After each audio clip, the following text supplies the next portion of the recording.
it makes sense when you reflect on it, why people who are at the top of the hierarchies of power and wealth and so on in our society are so concerned about human extinction. Any catastrophe that's sub-extinction, they have the best chance of surviving, right? By virtue Oh, I of, see. Yes. yeah. And so it's only extinction that would, by definition, directly affect them Oh, and their fascinating. well-being, right? So it sort of makes sense that people like Elon Musk and Jeff Bezos and so on are just not that concerned with global poverty or climate change. Hello and welcome to Planet Critical, the podcast for a world in crisis. My name is Rachel Donald. I'm a climate corruption journalist and your host. Every week I interview experts who are battling to save our planet. My guests are scientists, politicians, academics, journalists, and activists.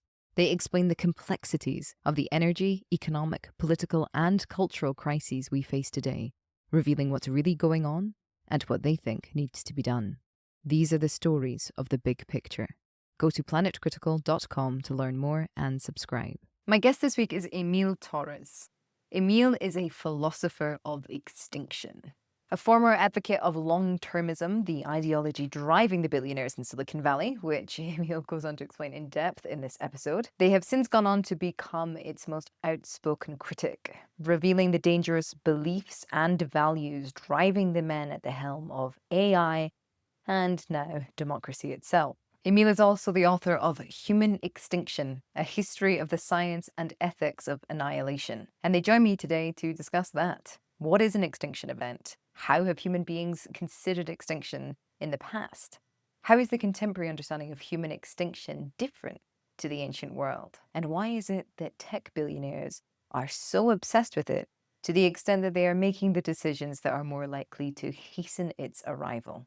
Despite the incredibly grim topic, we do manage to have a lot of laughter through this episode, which ranges from Elon Musk to Mary Shelley and reveals the imbecilic anxieties of some of the world's most powerful people, and how, if those people get their way, we're all going to be dragged kicking and screaming into a tech utopia, which for us will be a dystopia. I hope you all enjoy the episode. If you do, please share it far and wide. And if you're loving the show, become a patron on Patreon or support Planet Critical with a paid subscription at planetcritical.com. By signing up, you'll get the Planet Critical newsletter inspired by each episode delivered straight to your inbox every week. You'll also have access to the wonderful Planet Critical community who are full of inspiring thoughts, ideas, critiques, and determination. The links are in the description box below. I'm so grateful to everyone who chooses to support the project. I'm a vehement believer in ad-free and open access content, so Planet Critical wouldn't exist without the direct support of the amazing community.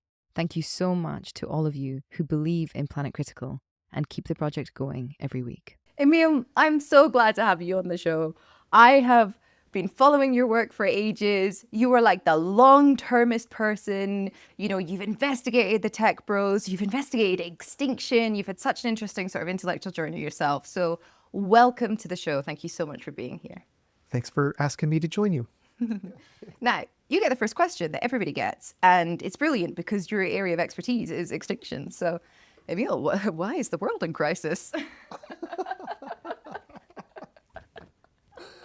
So you said this podcast is like 55 minutes, not days, right? Because there is a lot to discuss.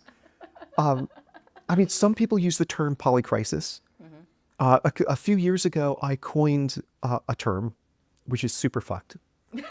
And I've every chance I've gotten, I have facetiously, of course, told people like, this is my term, make sure you cite me, you know, and so on. But it's essentially the same thing that our predicament right now is overdetermined by a whole bunch of different things, from climate change to maybe AI, to as some would say, growing likelihood of a global pandemic, not unlike what we experienced just recently, but perhaps this time enabled by synthetic biology, which could make it possible for small groups, perhaps even lone individuals, to synthesize a designer pathogen, right? That's like super lethal, highly contagious, and so on. So there's just a whole bunch of, and then there are the political and ideological issues. The rise of fascism around the world, the decline of democracy. Some, would describe our current moment as one marked by a democratic recession. So obviously you see this in the US. Things are getting worse by the day. But also in Europe with the AfD party in Germany, South America is another example, and so on. So it's really the polycrisis is the more academically respectable term than superfucked. But I think that captures our current moment. And yeah, I think a lot of people don't really understand just how dire this moment is. I mean, it's not just a confluence of a bunch of different unprecedented scenarios, but any one of these scenarios, like climate change, for example, on its own is so serious, right? So there was a study out published by some researchers at the University of Exeter, and this was just a few months ago. And in Appendix 1 of this paper, they estimated that if we reach 2 degrees of global warming by 2030, 2050, if we reached 2 degrees of warming by 2050, we should expect global GDP to decline by at least 25%. And the total number of casualties of premature deaths to be greater than 2 billion with a B. Billion with a B. So we're almost certainly going to reach 2 degrees before 2050, right? We're at, I think, 1.68 was the average global surface temperature last year. But it's, we're around 1.5 now, which is the Paris Climate Accord's target to avoid. And so I don't see personally how civilization as we know it, modern global civilization survives if 2 billion people are removed from Earth, in the next 25 years. So I don't mean to ramble about this, but yes, there's a lot to say, and it's a really just completely unique moment in all of human history. I want to not Good to laugh. start things off on a light note. Yes. I want to emphasize that if in that last sentence, that big old if, because this morning I was writing chapter 2 of my book, and in it I referenced James Dyke and something that he said on the podcast when we were kind of talking about collapse. And he says, nobody has a crystal ball. There is a vast amount of uncertainty. If we continue as we are, then we are definitely heading for scenarios in which lots and lots and lots of bad things happen. But, to be certain of any one way, there's just no empirical or theoretical evidence yet that we are fixed on either one path or a collection of paths that all lead in the same direction. And I think that that's really, really, really, really important to emphasize, because I agree with you on the if. And also because, I'm not an idiot. I listen to the scientists, the University of Exeter and the Institute Faculty of Actuaries. That's what, they're smart people. That's what they're saying, and lots of other people are saying it. Look at the IPCC, business as usual. Look at limits to growth, but, business as usual. If we keep going as we are, then that's going to happen. But it's so important to hold on to that if, because there is still margin of error. There's uncertainty in living systems. We can still claw back, not carbon dioxide from the air, obviously, with machines, but we can claw back, forms of democracy. We can claw back nature even by rewilding big parts of the earth. And I just think that's really, really, really important. And it is leading me into the follow-up question, which is that, surely human beings have, and I don't mean to say this to undermine this particular moment in history, but human beings have always been a little bit, tense about extinction, haven't they? So this is a good point. Okay, first of all, I also would very much agree. The claim that civilization, the survival of civilization is jeopardized is conditional. Yes. I myself am inclined to be a political pessimist. Realist, I think. Realist. So it seems to me that the most probable of the possible futures is one in which, civilization doesn't survive. Yeah. I agree. don't like saying that. I'm not a pessimist by nature or disposition. Anybody who chats with me for 5 minutes can sort of infer that, because I'm a cheerful person by nature. But it's really just sort of looking at the political systems that are in place right now, the individuals who have ended up with the most political power, like Donald Trump here in the U.S., and then paying attention to the science. You sort of like mash all that together, and it's like, it's kind of a dismal picture. Yeah. But the other thing I would say is one reason, before I get your question, if I may, Please. the other thing I would mention is that even if, so one reason you might emphasize the conditionality of these claims is because you don't want to snuff out that candle of hope, right? So it's, maybe one believes that it's really important for us to have hope because that's necessary to keep fighting. If we give up on hope, then surely we give up on everything, right? And so that's why it's really important to emphasize to young people, for example, that it's not hopeless. It is conditional. There are things we can actually do to avoid, for example, climate catastrophe. Especially since the election in the US last year, what I have shifted towards is this idea that perhaps we have a duty to fight still, but maybe not so much out of hope. Maybe the reason to fight is out of a sense of moral duty, right? And so I would distinguish those two. I think they can be coupled together, but also can be decoupled. And so I know a lot of people right now, colleagues of mine, friends, and so on, who really do feel hopeless. But just about everyone, including me, still feels that there is this need to fight out of a sense of moral duty. It's maybe the dramatic term is like dying with dignity. You fight to the end. Why? Because that's just what you do as a morally responsible and thoughtful individual. Yeah. So anyways, that's my take on that.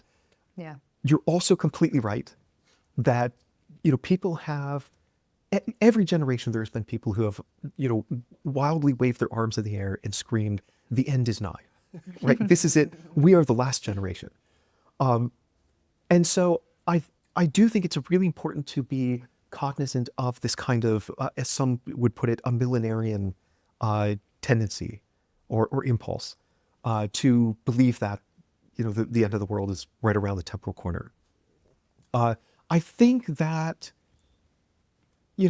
I think our situation is different because of the reasons we have for thinking that the collapse of civilization could actually happen, or maybe even human extinction, are just more robust, kind of scientifically robust, than they were in the past, where they were sort of based on, revelations. I'll put that differently, revelation from a supernatural deity, or, some ancient prophecy, something like that. These days, there are good scientific reasons for thinking that, like synthetic biology could be really dangerous.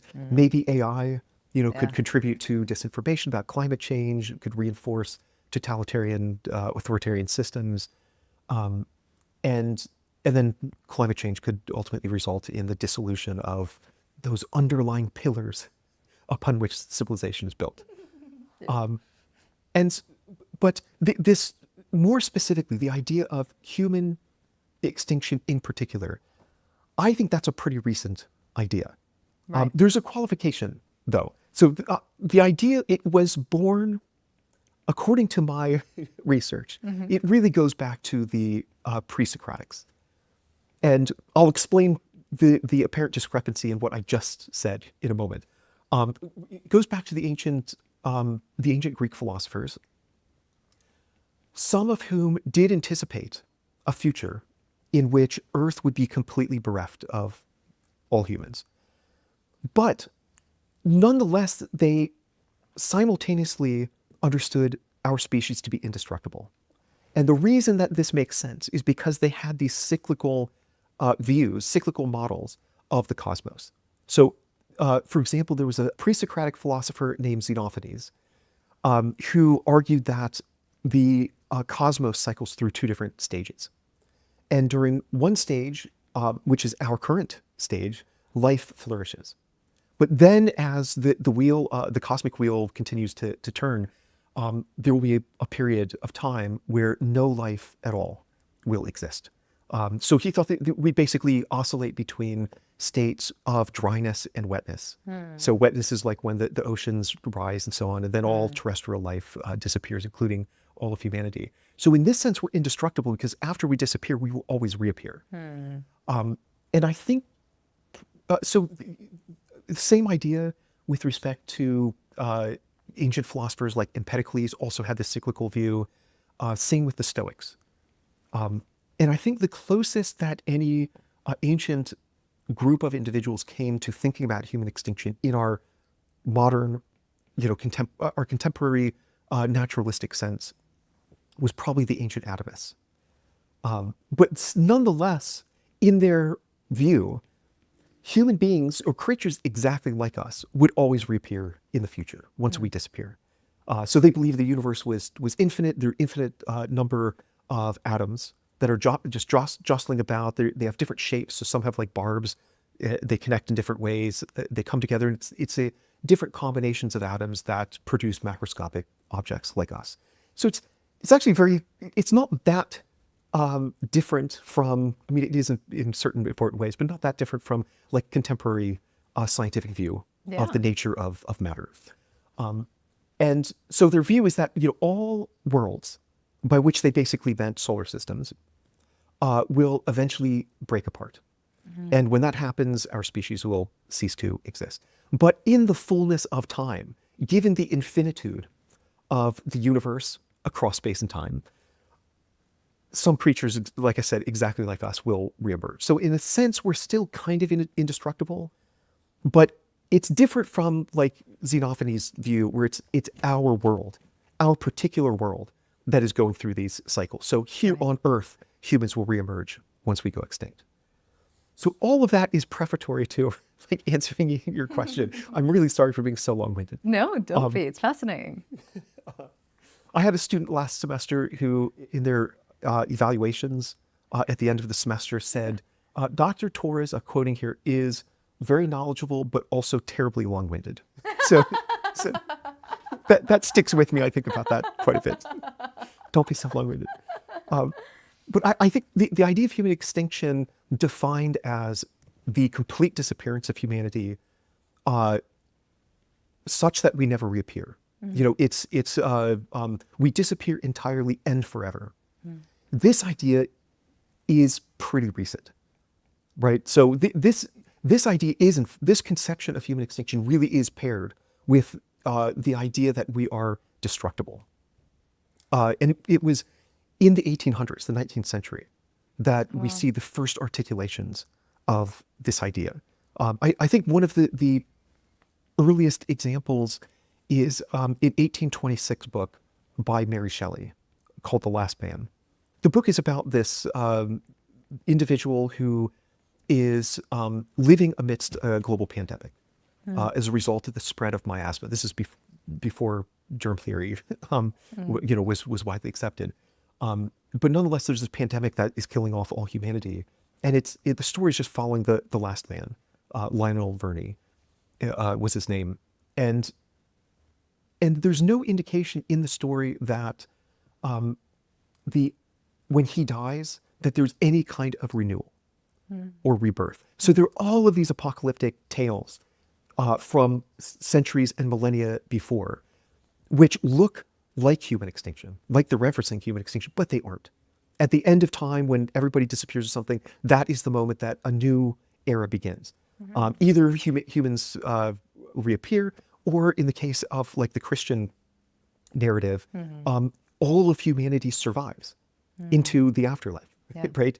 And we're divided into those who, the believers who go live for eternity then in heaven, or the reprobates, the unbelievers who end up in perdition forever. So in that sense, like humanity survives the end of time. Some people have said that the difference between our contemporary notion of human extinction and the religious notion pertains to the difference between transformation versus termination, right? And so this idea of like just complete termination, where our story ends and that's it. there's nothing after. This is quite recent. And one thing I would argue that is the following, that a good way to think about this is in terms of it's sort of chipping away at our default sense of anthropocentrism, that we are the center of everything, which is a kind of, some people have used the term narcissism of our species, that we are fundamentally special, right? Yeah. So like, there are really two great revolutions with respect to how we understand the nature of humanity and our place in the universe.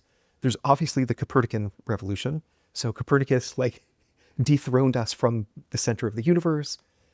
And then there was the Darwinian revolution, which said, okay, even if we're not at the center of the universe, we're still at the center of creation. We're still, at the pinnacle of the biological world. And Darwin came along and said, that's actually not true either. There's no fundamental gap between us and the rest of the animal kingdom. But then I think the realization that human extinction is possible really could be seen as a third great revolution. Because even after those two revolutions, there was still this idea that we are nonetheless important and unique in the following sense, that the universe cannot exist without us, right? We're in some sense a permanent fixture of the universe. We just can't imagine a universe that doesn't contain any human beings. So in the late 1890s, H.G. Wells wrote an interesting little essay on this called The Extinction of Man, dated language. But we basically said, it's there's just something deeply uncomfortable about the thought that we're no different than other species, also in the sense that we can go extinct. If they can go extinct, we can go extinct. And so I think this third great revolution in understanding the third great revolution that has wounded the narcissism of our species is still kind of ongoing. We're still coming to terms with the fact that, actually, we could die out. And the universe would just carry on as if we never existed. The universe would be indifferent. It would not care. So again, I hope that wasn't too long-winded of a response. But No. I am bursting with thoughts. I mean, awesome. Go. I think the first thing to note here is, Mary Shelley writing in 1826, around the time that we discovered coal.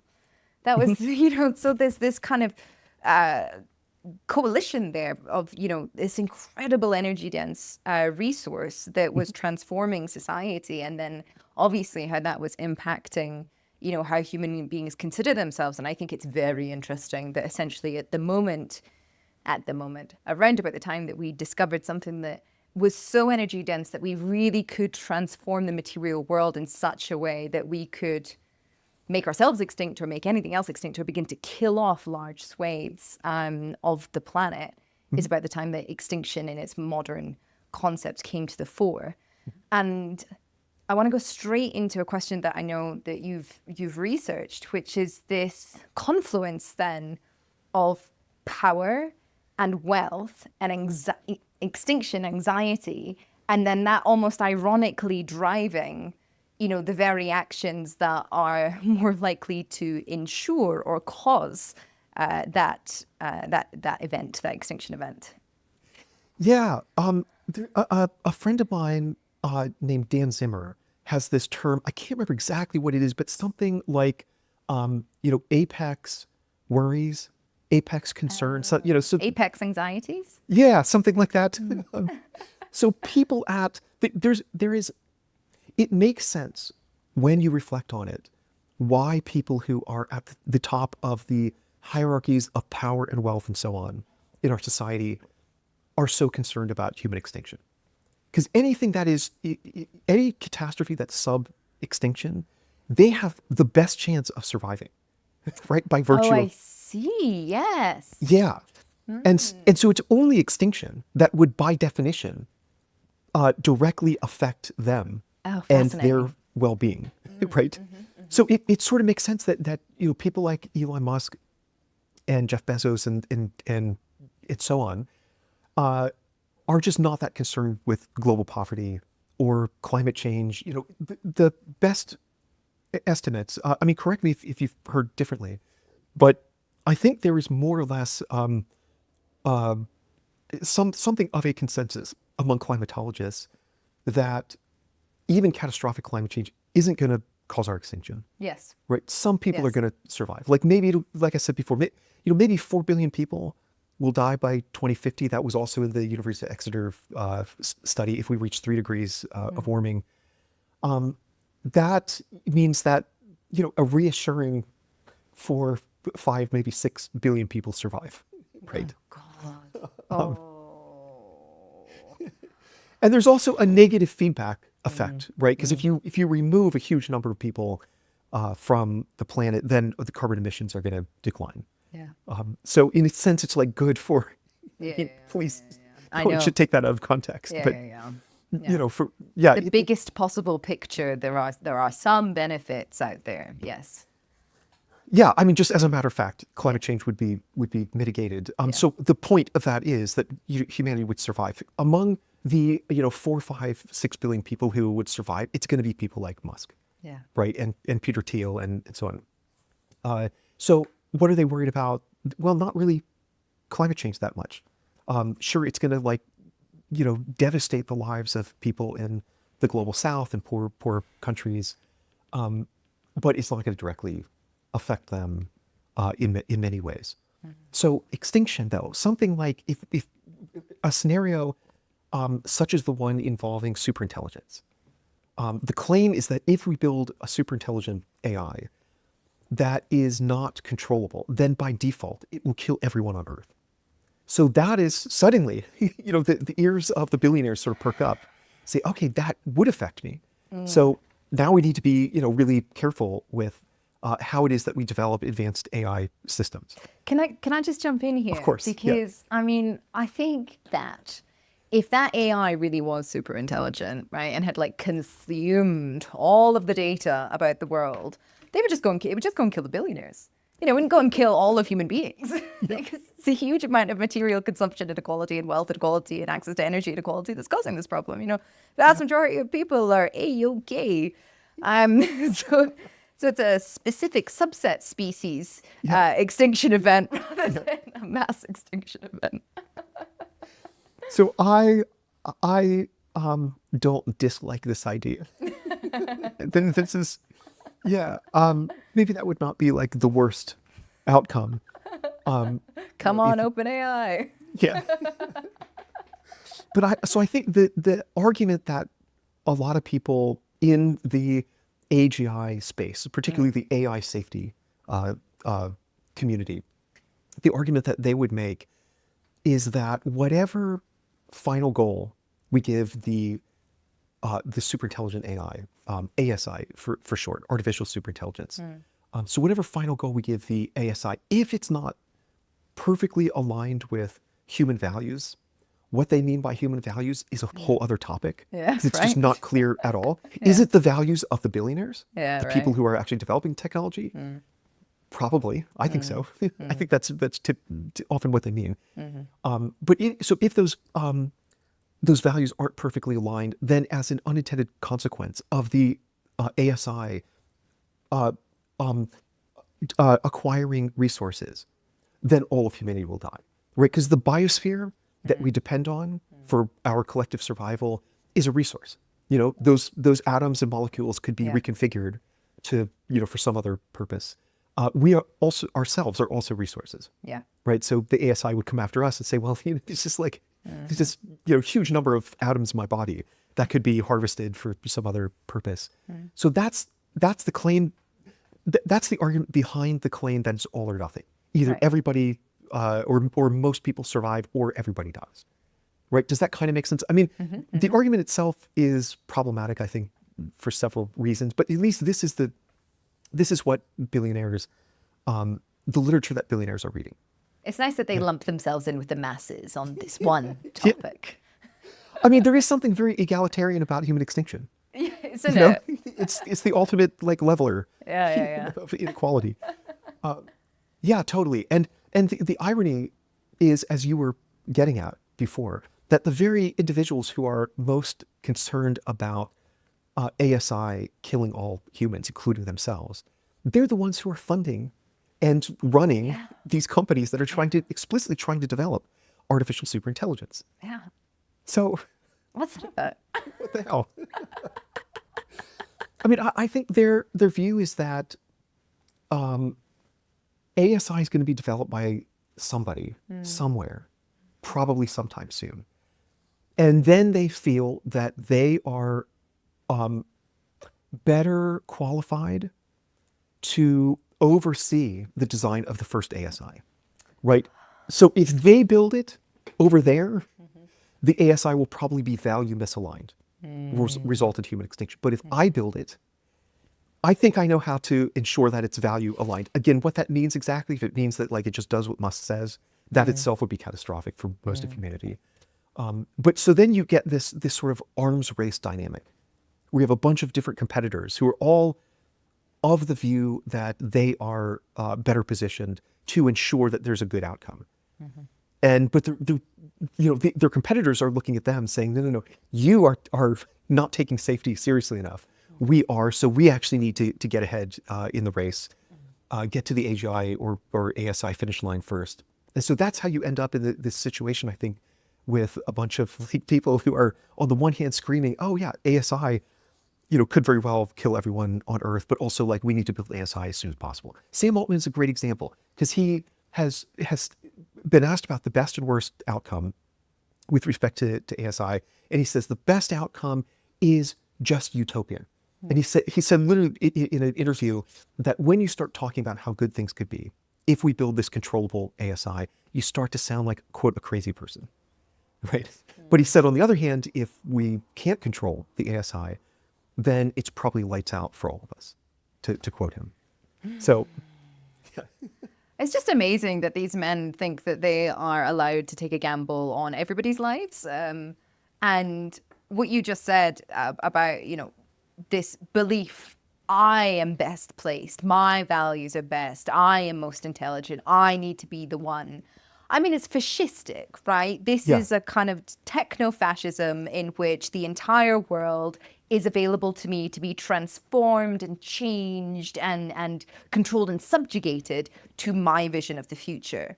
Yeah. And it is astonishing. I mean, the arrogance, all of it. But you are particularly well placed, Emile, to explain to us. This kind of fascism, it didn't just pop out of nowhere. I mean, I'm sure it sort of seeds itself in the minds of people who tend to actually succeed in accumulating a lot of resource and success and having yes men around them all of the time. But there's also a school of philosophy that justifies this, isn't there? Yeah. Could you, please? Yeah. So I would completely agree with you that there is a kind of extreme elitism, an extraordinary hubris among these individuals. I mean, they believe, in effect, that they have special access to fundamental truths about what the future of humanity ought to look like. And now, they literally see themselves in messianic terms. And now it's their moral obligation to impose this vision on the rest of humanity, whether they like it or not. Yeah. And it's by virtue of being elitist and involving these individuals with enormous power and wealth and so on, it's deeply anti-democratic. People like Sam Altman recognize this, right? So Altman said a couple years ago, and I'm quoting him, referring to the fact that there are a small group of individuals who are shaping the design of these advanced AI systems while nobody else gets a say in that. He says, why do these fuckers get to decide what happens to me? That would be his view if he were on the outside. Yeah. Right. So, so that's exactly how I feel on the outside. Why do if I may curse, Please, curse away. why do fuckers like Altman get to decide, what the future is going to look like, rather than me and everyone else? Yeah. I mean, another thing to add is one of the most striking things about the academic literature on ideologies that have influenced individuals like Altman and Elon Musk. One of the most striking features of it is there's basically no reference to what the future could or should look like from the perspective of like feminism or non-Western thought traditions or Islam or indigenous communities and so on. There isn't even a hint of curiosity about what other groups of people, other than white men who are hardcore capitalists, think the future should look like. So in this sense, it is, I think that the path towards what Musk and Altman and so on consider utopia is going to introduce a tremendous amount of harm in the world. And all of that harm is going to be justified by referencing utopia. You have to crack a few eggs to make an omelet. People are going to get trampled in the march of progress and so on. But even more, I think if they were to successfully realize utopia, I think most of humanity would suffer greatly. Because is there any place for indigenous communities? No. Or women, or anybody who is not, a cis het, white or white passing male, really, in their version of reality. I mean, this vision was crafted by super privileged white dudes at elite universities like Oxford University and in Silicon Valley. And it just reflects, their privilege and their, position in society, and then their commitment to capitalism, right? So like one of the definitions of existential risk is given by this philosopher named Nick Bostrom, which will take us into a discussion of the ideologies, the philosophy behind. Existential risk is basically any event that prevents us from realizing this kind of techno-utopian world in the future. Yeah. Jesus. So that's the idea behind existential risk. We can not just re-engineer ourselves to bring about a sort of utopian world where we've transcended the limitations of our biology, but also then we'll go out and colonize space, literally build planet-sized computers to run virtual reality worlds full of trillions and trillions of people. And in doing this, we'll build this just glorious, sprawling, multi-galactic civilization that, And so one of the technical definitions of existential risk was given by Nick Bostrom, and it says it's any event that permanently impedes our ability to reach what he calls technological maturity. And this gets at the sort of the sexist tendencies and also the capitalist kind of ideology that's bound up in this worldview. Technological maturity is it is the state where we have completely subdued or subjugated nature. Yeah. All aspects of nature, and furthermore, maximized economic productivity to the physical limits. So that's just like capitalism and then Baconianism, going back to Francis Bacon, on steroids. It's just about completely controlling the universe and then increasing economic productivity. And the reason he identifies those two things as very important is that those are really necessary to realize utopia. We need to maximize productivity and control all natural processes. We're not laughing anymore, are we? Yeah. It's not that funny. In a sense, aspects of this worldview are genuinely hilarious. Yeah. Like the importance of building these like vast computer simulations full of trillions and trillions of digital people. And for some reason, the idea is that they'll be happy living in these virtual reality worlds. I don't know why, though. Maybe they'll have access to like digital Prozac or something, but I mean, all of those guys they had their minimum viable product test, right? I mean, Zuckerberg went all in on virtual reality or whatever it was called, and the entire world went, no, thank you. Yeah, the metaverse. Yeah, the metaverse. So why do they think that this is what we want and that we'd be well there? It's astonishing. And I think it's just a lie, right? It's just a case of like, we want trillions of minds churning out ideas in order to facilitate our, or perpetuate our economic machine without having to take care of their bodies. That's what it's about. Yeah.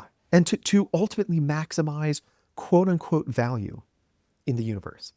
This idea of existential risk is really a core concept within long-termism. And long-termism is an ideology that has become really influential within Silicon Valley. And it's been embraced or influenced individuals like Sam Altman, Elon Musk, Peter Thiel has some connection to this community. Musk, in fact, has said that long-termism is, quote, a close match for my philosophy. He said that in retweeting a book that was written by Will MacAskill, who is a leading long-termist. The book was basically introduction to long-termism. So long-termism is just this idea that we have an ethical obligation to not just completely re-engineer the human organism, to ultimately to create a new post-human species, but then to, as I mentioned before, go out and colonize the universe, spread into every corner of the accessible universe we possibly can, what's called our future light cone, the region of the universe that is theoretically accessible to us if we were traveling at the speed of light. And then to ultimately maximize value by building these huge computer simulations full of trillions and trillions of digital people. How many people exactly could there be? Well, individuals like Nick Bostrom have estimated that within the universe as a whole, there could be at least 10 to the 58 digital people. That's supposed to be a conservative estimate, so really an underestimate. So that's a 1 followed by 58 zeros. It's an enormous number. If you compare it to the the number of humans who currently exist or who have ever existed in our history on Earth so far, it is just orders of magnitude, many, many, many orders of magnitude larger. So like one of the best estimates that I've come across for how many people have existed so far is 117 billion. So about 8.2 billion of that 117 billion are currently living. The rest are past people who have already made the journey from the cradle to the grave. So 10 to the 58 is just much, much, much larger. There's another estimate for how many digital people could exist in the Milky Way galaxy alone, so our galaxy, per century, and it's 10 to the 45, so 1 followed by 45 years. It's just enormous. These are enormous estimates for how many people could exist. And so long-termism basically says that by virtue of how huge the future could be, that we should focus almost entirely on how our actions today influence those future people, not on how they influence current day people. It's just a numbers game. It's not that future people matter more. It's just that there are so many more of them who could exist that focusing on their well-being, focusing on ensuring that they exist in the first place is just much more important than focusing on contemporary problems. So you could see how people like Elon Musk can use this as a kind of moral excuse for ignoring the plight of the global poor, for even for embracing something like fascism. If fascism gives Elon Musk more power and wealth to ensure that we do colonize space and create this sprawling multi-galactic civilization, then he should embrace fascism, because that just puts him in a better position to, influence the trajectory of civilizational development, make sure this kind of utopian future actually comes to pass. So yeah, long-termism is the ideology that I think is behind a lot of what's happening in AI and even within the US government with respect to Doge. Everything that you've said is so fascinating. And I know most about all of this from having followed your work over the years. And for, just that final link is like all of this long-termism shite. Yeah. It's fundamentally connected as well to pro-natalism, Yeah. which is about the right kinds of babies the right kinds of people having babies because, they're meant to be sort of the grand rulers. It's all very Aryan, very Nazi. And it's eugenics, right? Are we not living in a world now where sort of the most powerful people in the world have dreams of eugenic regimes? Yeah. So I think it is good to underline something you said just now, which is pro-natalism as it is being discussed and espoused by a lot of people in the US really is about the right babies. They would say differently, right? They would say it's just about ensuring that there isn't some kind of population collapse But if you, I mean, the global population is growing. Populations like in Japan or in the US, if as they decline, one way to counteract that obviously is through immigration. Yeah. But, Elon Musk wants to he has 14 children that we know of. And he has worried about, CEOs not having enough children. In fact, there was an exchange on Twitter not that long ago where somebody posted that 7% of the white population worldwide, that I'll put it, sorry, I'll state it more accurately, that the white population globally is 7%. And he responded to that by saying, and declining. Right. So that gives you a sense that he's not just worried about like population decline, he's worried about the white demographic declining.